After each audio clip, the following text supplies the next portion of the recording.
BRS BJP తీరుపై CM Revanth fire అయ్యారు. అభివృద్ది పనులను బీఆర్ఎస్ బీజేపీ అడ్డుకుంటున్నాయని మండిపడ్డారు. పాలమూరు ద్రోహి కేసీఆర్ అని రేవంత్ ఆరోపించారు. ప్రాజెక్టు వస్తే మోదీ ఖాతాలోనా, రాకపోతే రేవంత్ రెడ్డి ఖాతాలోనా అని కిషన్ రెడ్డిని ప్రశ్నించారు. అప్పుడే చంద్రశేఖరరావు, తారక రామారావు, హరీష్ రావు, కవితారావు ఇక నువ్వు దిగుతావా లేదా అని జోలె భుజాలను కేసుకొని బయలుదేరు. ఏందా మీ కడుపు నొప్పి? 10 ఏళ్ళు మీరే ఏలిండ్రు కదా, 10 ఏళ్ళు మీరే పచ్చగున్నారు, పండిందంతా మీరే మేసిండ్రు, పచ్చగున్న కాడ మేసిండ్రు, వెచ్చగున్న కాడ వండుకురు ఫామ్ హౌస్లల్లా. మా పేదోళ్ళ గురించి ఆలోచన చేసిరా, మా పాలమూరుకు నీళ్లు తెచ్చిరా అని నేను అడుగుతున్నా. 10 ఏళ్లలో మీరు ప్రాజెక్టులు కడితే మా పాలమూరు ఎందుకు ఎడారి అవుతుంది? మా ఆడబిడ్డలు వలసలు ఎందుకు పోతారు? ఇయాలటి కూడా కొత్తకోట దగ్గరనో, దేవరకద్ర దగ్గరనో, పెద్దమందడి దగ్గరనో జంటలుగా మేస్త్రీల దగ్గర, గుంపు మేస్త్రీల దగ్గర పైసలు తీసుకొని పిల్లల్ని ఇంటి దగ్గర వదిలి వలస పోతుంటే మా కష్టం గురించి ఎన్నడైనా ఆలోచన చేసిన వా చంద్రశేఖరరావు అని నేను అడుగుతున్నా. రాయలసీమ పోయిండు, రోజమ్మ ఇంటికి పోయిండు, రొయ్యల పులుసు తిన్నాడు. ఏమన్నాడయ్యా?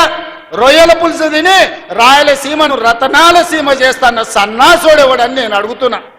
రోజమ్మ పెట్టిన రొయ్యల పులుసు తింటేనే రాయలసీమను రతనాల సీమ చేయాలన్న చంద్రశేఖరరావు మా పాలమూరు కరీంనగర్ నుంచి వలస వచ్చిన నిన్ను హక్కున పెట్టుకొని గుండెల్లో పెట్టుకొని భుజాల మీద మోసి పార్లమెంటు సభ్యుడిగా ఢిల్లీకి పంపిస్తే ఇవాళ తెలంగాణ రాష్ట్రానికి ముఖ్యమంత్రి అయినవు.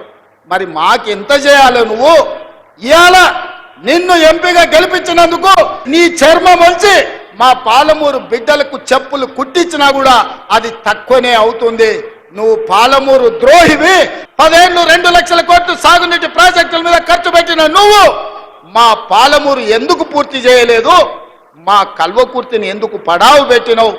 మా భీమా, నెట్టెంపాడు, కోయిల్ సాగర్, మా సంపద కొట్లాడిన తుమ్మిళ్ళ ప్రాజెక్ట్ ఎక్కడికి పోయింది? ఆర్డీఎస్ ప్రాజెక్టు ఎందుకు ఎండిపోయిందని నేను అడుగుతున్నా.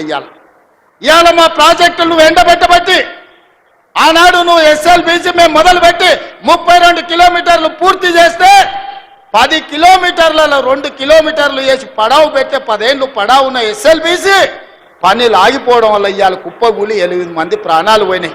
ఈ పాపం నీది కాదా చంద్రశేఖరరావు? ఈ పాపాల భైరవుడివి నువ్వు కాదా? కృష్ణానది జలాలు ఈ రోజు ఆంధ్రప్రదేశ్ రాయలసీమ కొల్లగొట్టకపోతుందంటే 100% దుర్మార్గుడివి నువ్వు. ఈ రోజు 811 టీఎంసీల్లో 512 టీఎంసీలు ఆంధ్రకు తీసుకుపోయినని సంతకం పెట్టిన దుర్మార్గుడివి. ఇవాళ సంతకమే తెలంగాణ రైతాంగానికి యమపాశమై ఈరోజు మా ప్రాణాలను బలిగొనే పరిస్థితి వచ్చింది. కిషన్ రెడ్డి ఒక ఆయన మోపై నిన్నమన్నా నువ్వేం చేసినావు అంటాడు. నువ్వేం చేసినావా? మరి నేను వచ్చి 12 ఏళ్ళు అయింది, మీ మోడీ 12 ఏళ్ళ నుంచి ఏం చేసినావు అంటే మా మోడీకి ఇంత పనులు చేస్తాడా? నేను ఏదైనా కష్టపడి కొట్లాడితేస్తే అది మేమే ఇచ్చినామంటాడు. ఉదాహరణ వరంగల్లో ఇవాళ ఎయిర్పోర్ట్ తీసుకొచ్చినాం. నానా తిప్పల పడి ఢిల్లీకి వెళ్ళి నేను కూర్చొని వచ్చిన. కానీ కిషన్ రెడ్డి అంటున్నాడు లేదు ఆ ఎయిర్పోర్టు నేనే తెచ్చినా, మేమిచ్చింది ఎయిర్పోర్టు మా మోడీ ఇచ్చిండు, నేను తెచ్చినా అంటున్నాడు. ఓకే, నాకేం అభ్యంతరం లేదు. మీడియా మిత్రులారా, మోడీ గారు ఇచ్చిండ్రు, కిషన్ రెడ్డి గారు తెచ్చిర్రు. అది నిజమైతే మెట్రో రాలేదు కదా, రాలేదంటే ఆపింది మోడే కదా. మూసీ నది ప్రక్షాళనకు నిధులు రాలే కదా, ఆపింది మోడే కదా. మాపమని చెప్పింది నువ్వే కదా. రెండవసారి వచ్చిండు ఆయన పట్టణాభివృద్ధి శాఖ మంత్రి, విద్యుత్ శాఖ మంత్రి, గృహ నిర్మాణ శాఖ మంత్రి. హైదరాబాద్ గ్రాండ్ కాకతీయ హోటల్లో సమీక్ష పెట్టి మంత్రి గారికి మా నివేదికలు ఇస్తే 4 గంటలు చెప్తే నీ సొంత పార్లమెంటు సికింద్రాబాద్ లో జరిగిన సమీక్ష సమావేశానికి నువ్వెందుకు డుమ్మా కొట్టినావు? నువ్వెందుకు మనోహర్ లాల్ ఖట్టర్ను మెట్రో ఇవ్వమని అడగలేదు? పేదోళ్ళకి ఇందిరమ్మ ఇండ్లు ఇవ్వమని అడగలేదు? ఇవాళ విద్యుత్తులో ఆర్థిక సహాయాన్ని ఇవ్వమని ఎందుకు చెప్పలేదు కిషన్ రెడ్డి గారు? దీన్ని బట్టి నీ కుళ్ళేందో నీ అసూయేందో కళ్ళకు కనిపిస్తలేదా అని నేను అడుగుతున్నా. నేను మొన్ననే మోడీ గారిని కలిసి వచ్చిన. పాపం మోడీ గారు మంచిగానే ఉన్నారు, మనకి ఏదన్నా ఒకటి చేయాలని. సైందోడి పాత్ర కిషన్ రెడ్డి పోషిస్తుండు.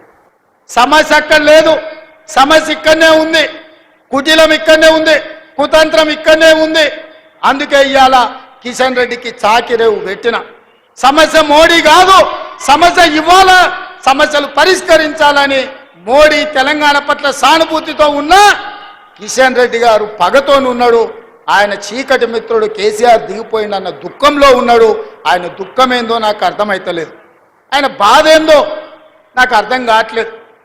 మేము ఉండొద్దా, మేము గెలవద్దా, మేము ప్రజలకు మేలు చేయొద్దా? ఇవాళ ఇన్ని సంక్షేమ పథకాలు మేము చేస్తుంటే చూసి ఓర్వలేని తనం మంచిది కాదు కిషన్ రెడ్డి. ఈడున్న వేలాది మంది సాక్షిగా నేను మీకు చెప్తున్నా, పాలమూరు రుణం తీర్చుకుంటా. అది కిషన్ రెడ్డి అయినా, కేసీఆర్ అయినా, కేటీఆర్ అయినా, హరీష్ అయినా, కవిత గారైనా ఎవరినైనా లెక్క పెట్టేది లేదు. మా పాలమూరోళ్ళు అనుకుంటే మీరు ఎక్కడికి పోతారో కూడా నాకు తెలియదు. అనవసరంగా మా మంచితనాన్ని మీరు పరీక్ష పెట్టొద్దు అని వాళ్ళని హెచ్చరిస్తూ